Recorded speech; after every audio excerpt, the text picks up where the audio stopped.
Préparer un culte pour moi, c'est toujours un travail d'équipe.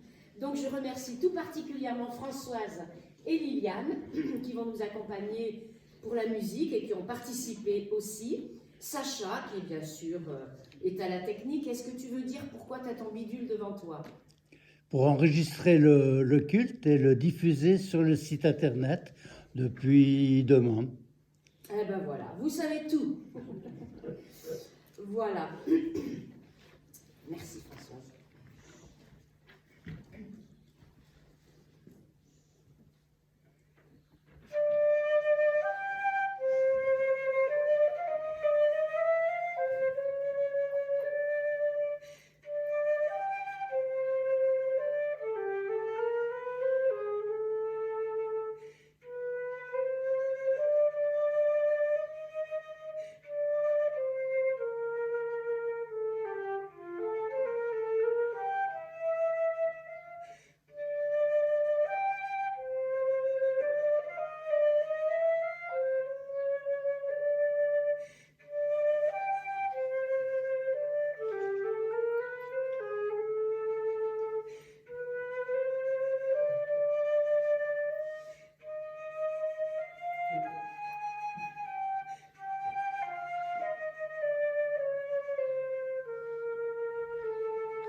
Seigneur, une nouvelle journée a commencé ce matin.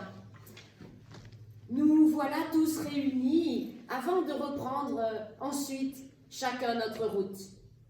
Nous voulons donc t'apporter ce que nous portons dans nos cœurs depuis notre réveil, ce qui nous réjouit, mais aussi ce qui nous préoccupe.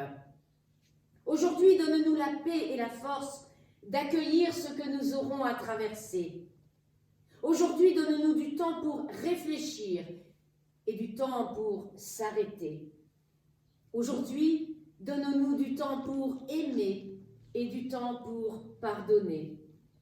Aujourd'hui, donne-nous du temps pour te dire merci et te prier. Seigneur, avec ta bénédiction, tu nous offres ta grâce et ta paix pour que nos cœurs en soient emplis. Amen. Et je vous invite à prendre le numéro 2109, les strophes 1, 2 et 3. 2109, et si vous avez besoin de la page, 238. 2109, les 3 strophes.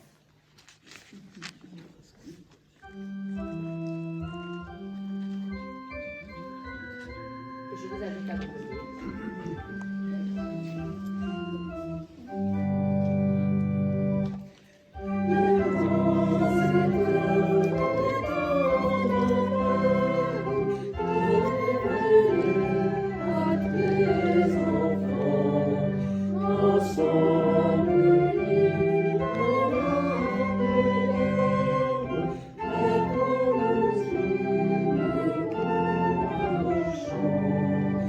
Oh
sois-tu, Seigneur, car ta parole est comme l'eau.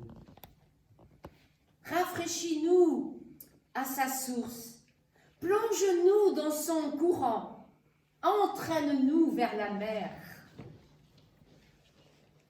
Loué sois-tu, Seigneur, car ta parole est comme le feu. Qu'elle nous éclaire sans nous éblouir, qu'elle nous réchauffe sans nous brûler, qu'elle nous embrase sans nous dévorer. Loué sois-tu, Seigneur, car ta parole est comme le ciel. Élargis-nous en elle pour que nous connaissions la hauteur, la profondeur de tout ce qui est. Loué sois-tu, Seigneur, car ta parole est comme la terre. Enracine-nous en elle pour que nous éprouvions la solidité et la constance de tout ce que tu donnes, ce que tu exiges et ce que tu promets. Amen. Et je vous invite à prendre le numéro 41, 38, les strophes 1 à 4. 41, 38, et c'est la page 614. 41, 38. Merci. 614. Les 4 strophes.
Entrons dans un temps de prière, cette parole de repentance, de volonté que nous avons envie de faire et d'être pour revenir vers Dieu.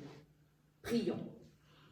Seigneur, les hommes vont à toi dans leur misère et demandent ton secours. Ils demandent du bonheur et ils demandent du pain. Tous font ainsi, païens et chrétiens. Seigneur, des hommes vont à toi dans la faiblesse. Ils te trouvent pauvre et méprisé, méconnu et trahi. C'est ainsi que tu vas vers leur détresse. Seigneur, prends-moi par la main, que je puisse moi aussi aller comme toi, avec toi, vers mes frères et sœurs que je croise. Amen. Et nous allons prendre un cantique qui va scander nos trois prochains temps de prière. Donc vous pourrez mettre le petit filet pour garder la page. C'est le 47-18. Nous allons chanter là la strophe 1. 47-18, page 748. Et vous mettez le filet puisque nous continuerons à garder le même cantique. 47-18, strophe 1, en restant assis.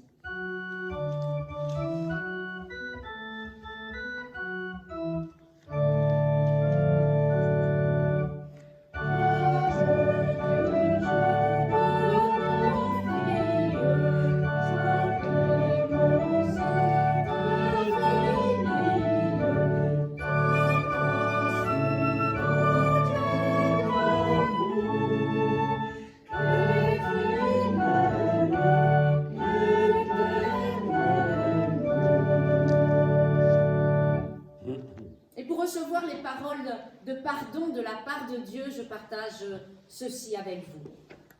Aujourd'hui, Dieu entend ta prière.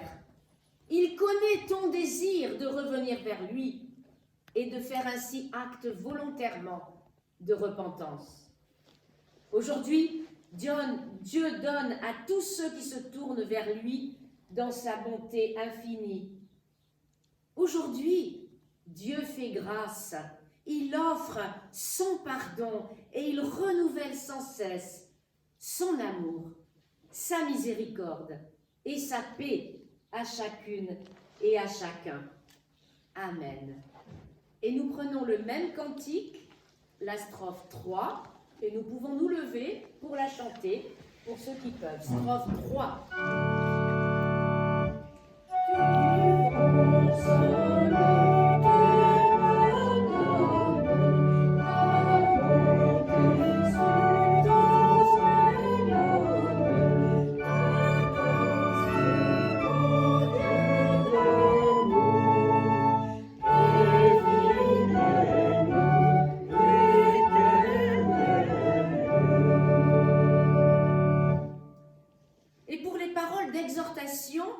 Pour la semaine à venir, j'ai choisi ces versets dans l'épître de Paul aux Colossiens. Que la parole du Christ habite parmi vous avec toute sa richesse. Donnez-vous des enseignements et des conseils avec toute la sagesse possible. Remerciez Dieu de tout votre cœur en chantant des psaumes, des hymnes et des cantiques qui viennent de l'Esprit Saint. Amen. Et dans le même cantique, nous pouvons prendre la strophe 4.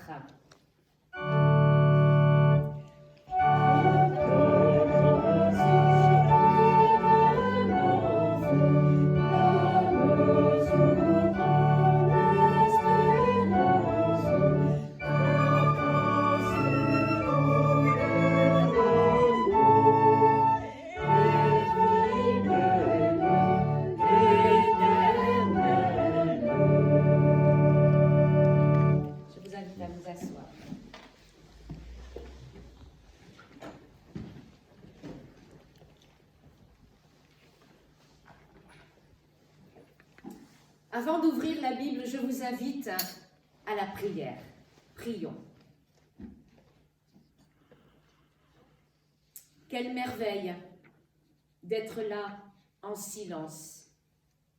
Silence qui repose, silence qui apaise, silence qui guérit et qui transforme. Silence habité par toi, ô mon Dieu. Que mon cœur se taise pour écouter ta parole de vie, afin qu'elle fructifie par ton esprit, dont j'accueille le souffle. Amen.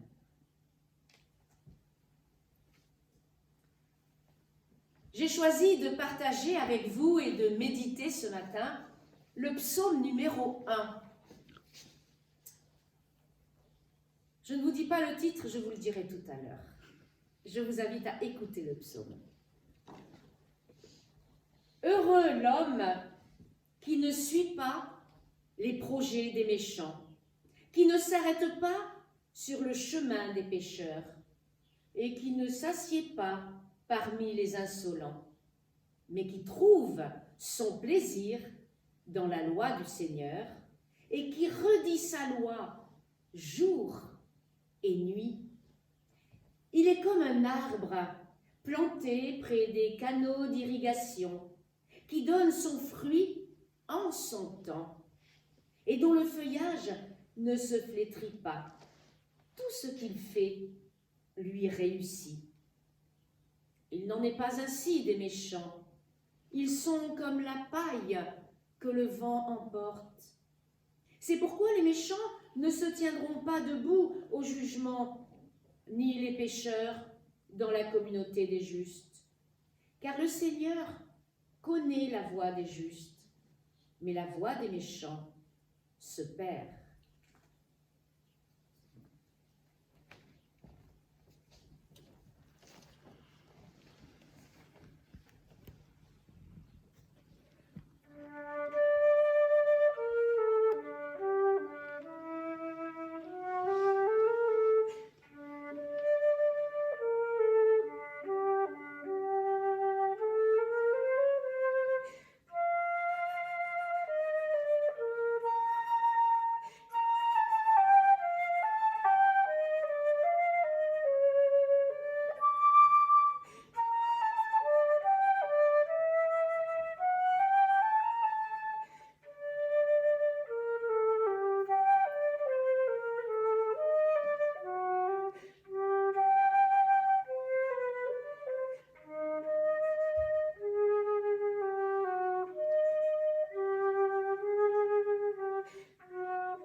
Le livre des psaumes offre un choix infini de méditations possibles, chacune en lien avec nos quotidiens de vie.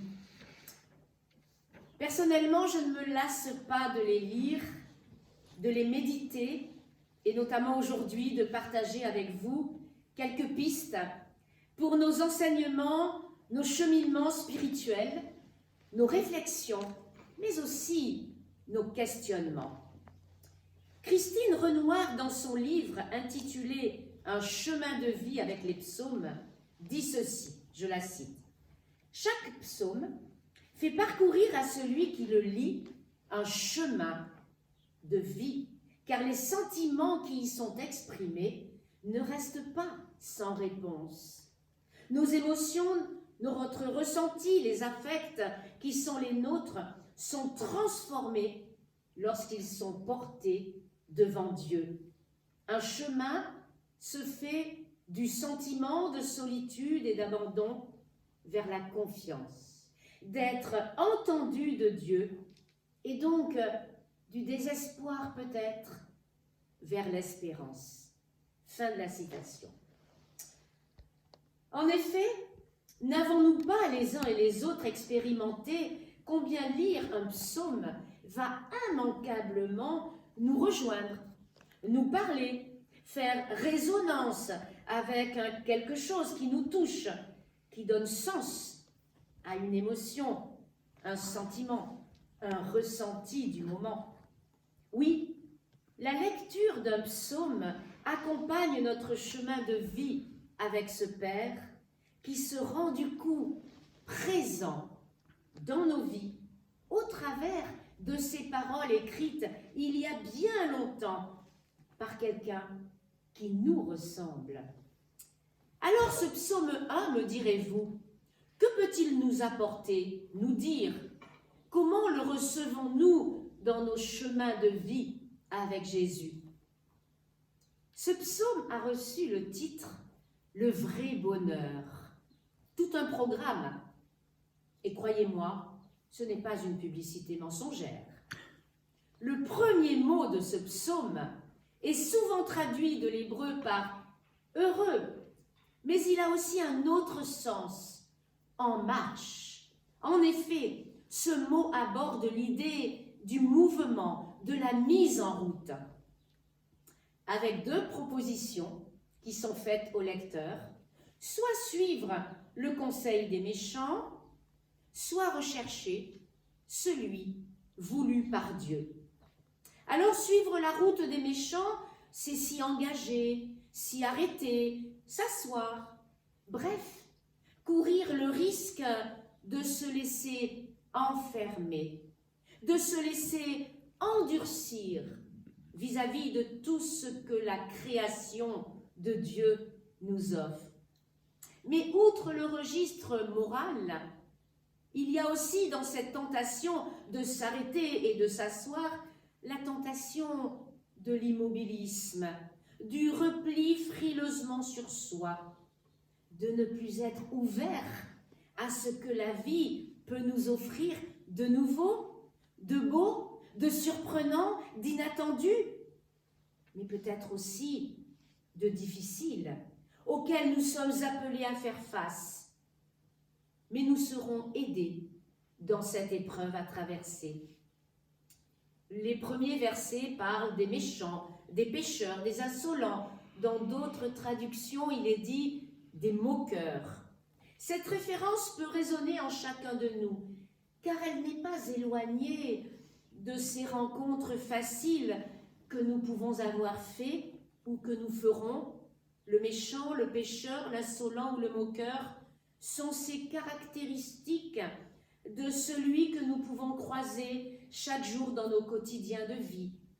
Celui qui est du monde, qui vit à côté, qui se plaint, qui est jaloux, qui trouve toujours mieux la situation du voisin, etc. Et dès le verset 2, le psalmiste ouvre un autre chemin possible. Celui qui trouve son plaisir dans la loi du Seigneur et qui redit sa loi jour et nuit. La loi du Seigneur, nous pouvons l'entendre de deux manières. Soit la manière juridique à laquelle nous sommes habitués dans nos pays, c'est-à-dire ces textes qui régissent la vie des habitants d'un pays. Loi bien nécessaire pour encadrer le vivre ensemble, mais textes écrits parfois avec plus ou moins de réflexion, car hélas, ces textes sont parfois préjudiciables à certains de nos contemporains, même si le but premier est de vivre ensemble, protégés. C'est aussi important de signaler qu'ils sont écrits par des hommes et par des femmes, donc des créatures imparfaites. Soit nous pouvons entendre ce mot de loi du Seigneur de manière spirituelle, donc peut-être plus difficile à appréhender. Cette loi écrite par Dieu, celle que nous pouvons méditer jour et nuit, comme dit le psalmiste, c'est cette parole qu'il nous a envoyée par ses messagers, ses prophètes, puis par Jésus lui-même. Les paroles de Dieu deviennent paroles de vie, elles prennent sens dans nos quotidiens, dans nos orientations, dans nos relations avec nos proches, et elles deviennent engagement vis-à-vis de cette vie au service de l'Éternel. Et comme souvent dans les psaumes, une image vient aider à se représenter ce chemin avec la loi de Dieu comme parole de vie. Et là, vous l'avez entendu, l'image se propose d'être un arbre. L'homme, la femme, l'enfant, cette créature de Dieu serait comme un arbre, planté près des canaux d'irrigation, qui donne son fruit en son temps, dont le feuillage ne flétrit pas. Quelle belle image à laquelle nous pouvons chacune et chacun nous rapporter. Nous trouvons nos racines dans la parole de Dieu, celle qui nourrit, celle qui vivifie, qui parfois bouleverse, qui questionne le sens de nos vies, les choix que nous faisons, etc. Heureux sommes-nous lorsque nous nous mettons en marche avec cette prière qui devient un pas vers une recherche de ce qui est important pour nos vies spirituelles, nos vies fraternelles, nos vies engagées. Et c'est à ce grand écart entre choix de vie ou choix de mort que nous invite ce psaume. Choix de mort si nous faisons le choix de suivre la route où ombre et méchants sont à l'œuvre, car cette vie sera source de solitude, de discorde, de ténèbres, de durcissement, d'éloignement. Choix de vie si nous faisons le choix d'être semblables à cet arbre planté, car nous serons source de joie, source de fraternité, source de lumière, source de mouvement par des questionnements, des imprévus, des inattendus auxquels nous sommes invités à faire face.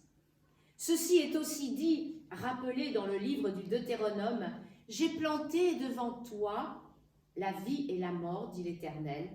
Choisis la vie, afin que tu vives, toi et tes descendants. » Mais me direz-vous, nous allons tous mourir. Alors de quelle mort s'agit-il?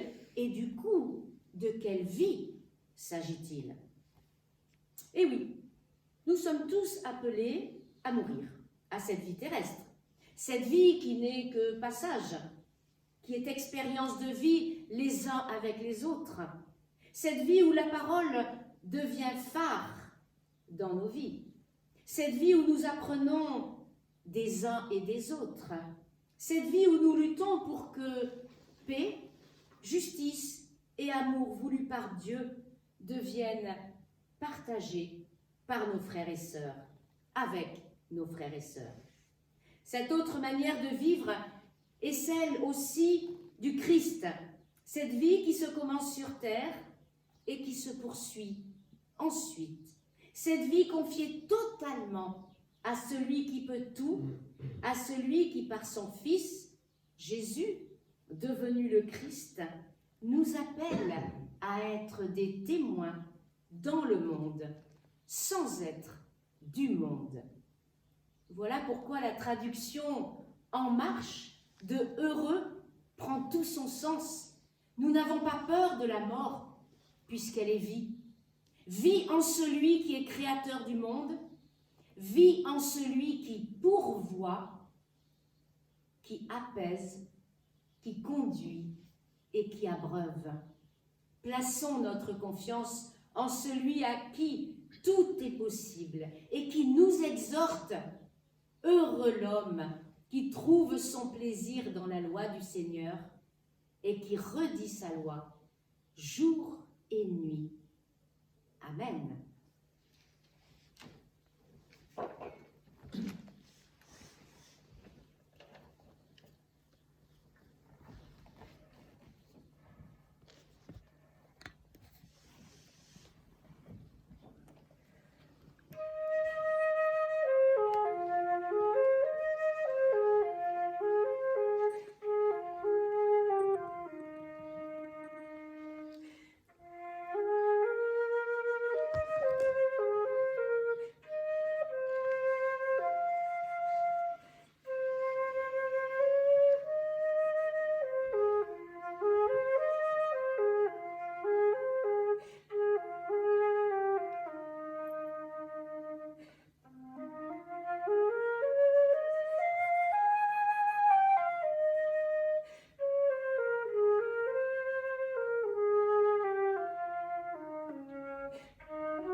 poursuivre avec un vieux cantique, sûrement bien connu de beaucoup.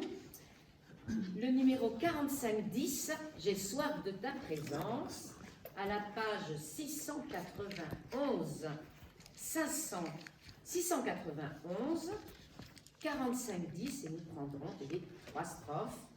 Et pour ceux qui le peuvent, je vous invite à vous lever. 4510, J'ai soif de ta présence.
Rester debout, nous allons tous ensemble dire notre foi avec le petit papier que vous avez, une prière de Martin Luther qui, je trouve, avait du sens pour nous aujourd'hui. Dieu éternel et miséricordieux, toi qui es un Dieu de paix, d'amour et d'unité, nous te prions, Père, et nous te supplions de rassembler par ton Esprit Saint tout ce qui peut être dispersé, de réunir et de reconstituer tout ce qui s'est divisé. Veuille aussi nous accorder de nous convertir à ton unité, de rechercher ton unique et éternelle vérité, de nous abstenir de toute dissension. Ainsi, nous n'aurons plus qu'un seul cœur, une seule volonté, une seule science, un seul esprit, une seule raison, et tourner tout entier vers Jésus-Christ, notre Seigneur, nous pourrons, Père, te louer d'une seule bouche et te rendre grâce par notre Seigneur Jésus-Christ, dans l'Esprit Saint. Amen. Et je vous invite à prendre le numéro 2311, page 278, les 3 strophes. 2311, page 278.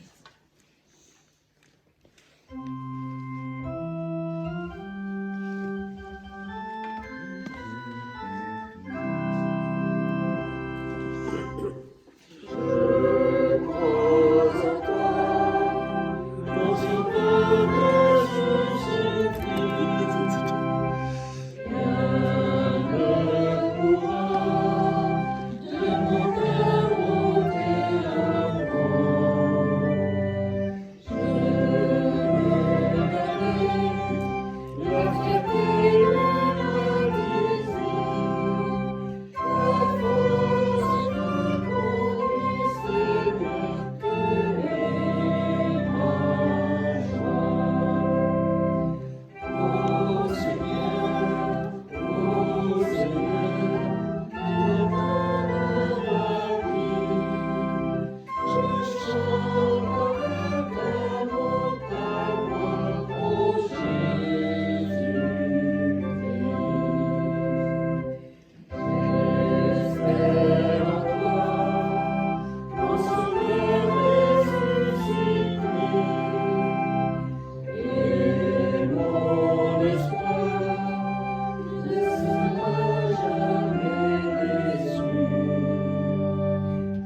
Bien de notre part à tous. J'avais prévu d'introduire le temps de l'offrande, j'aime bien, et je l'ai fait avec les paroles d'Origène. Tout le monde sait bien sûr qui est Origène, un des pères de l'Église. Et il nous rappelle que notre offrande est faite à Dieu par le biais de l'Église, ce qui change, ou ce qui peut changer, notre conception erronée de ce temps parlé, appelé parfois la collecte. Moi, je préfère le mot « offrande ». Voilà ce qu'il dit. Le mot « offrande » a du sens bibliquement parlant dès l'Ancien Testament. Personne ne peut offrir à Dieu quelque chose qui ne lui appartienne pas en propre. Ce qu'on offre appartient au Seigneur. Que personne ne s'imagine donc faire à Dieu une faveur en lui offrant une offrande. Il faut d'abord que Dieu enseigne à l'homme pour qu'il sache ce qu'il offre à Dieu, et Dieu lui rend ce qu'il lui a offert. Un peu compliqué, mais vous méditerez. Que notre offrande soit sincère et guidée par ce que Dieu nous a appris.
Je vous invite à ce temps que nous appelons la prière d'intercession, la prière les uns pour les autres et les uns avec les autres. Prions. Merci Seigneur pour cette offrande que tu nous as inspirée et qui sera utile à l'annonce de ta bonne nouvelle de vie. Aujourd'hui, des frères et des sœurs en humanité ne sont pas en paix, car prisonniers de la haine, de la violence, de l'oppression, de la rancune. Que ton souffle de vie vienne habiter leur cœur. Aujourd'hui, des frères et des sœurs en humanité ne vivent pas de ta grâce, car ils sont prisonniers de leur idole, de l'orgueil, de la cupidité, de la volonté d'être tout-puissant. Que ton souffle de vie vienne habiter leur cœur. Nous te confions aussi tous ceux qui sont engagés dans l'Église protestante unie de Montpellier et alentour, qu'ils soient inspirés par ton souffle de vie. Nous te confions aussi dans le secret de nos cœurs ceux qui nous sont chers.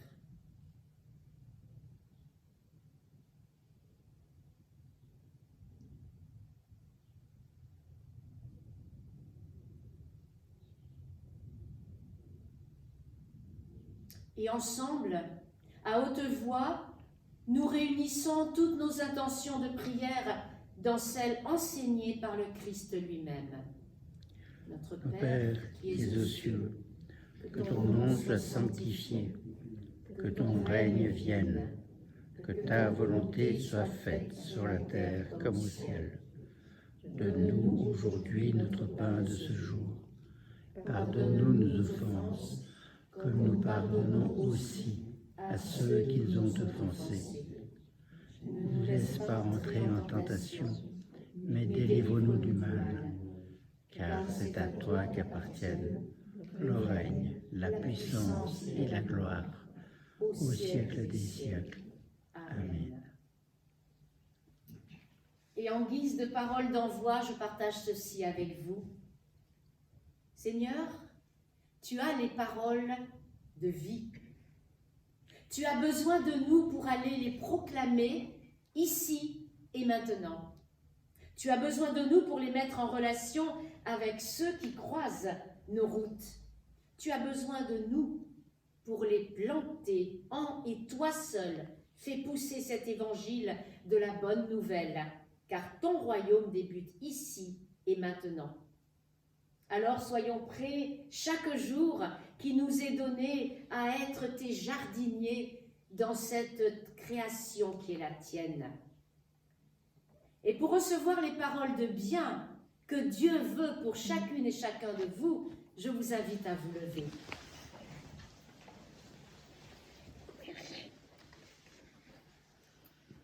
Le Seigneur vous bénit et vous encourage, car sa volonté est faite par vous et en vous. Sa miséricorde rayonne en vous et par vous. Son évangile se répand en vous et par vous. Et son règne vient par vous et en vous. Amen. Et je vous invite à prendre le numéro 6281. Et comme c'est un tube, nous pourrons le chanter 2 fois. 6281, c'est la page 1005. 1005. 6281.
Et je vous invite à vous asseoir. Nous avons droit à un dernier morceau de musique.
Un immense merci à vous deux.